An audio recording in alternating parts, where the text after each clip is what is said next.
Signs that someone likes you, body language edition. Quick disclaimer, this video is not for everyone, but it might be for you anything other than that. No? Let's go! Number 1. Palagi siyang natingin sa'yo kapag natawa siya.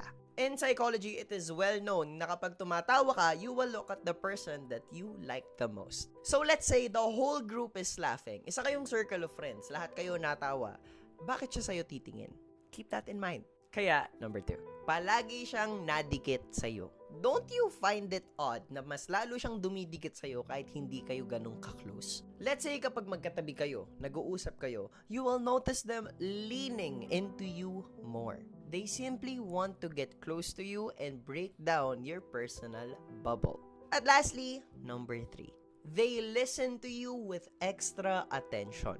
This is what someone does kapag talagang may gusto sila dun sa taong yon. And it's not just about because they care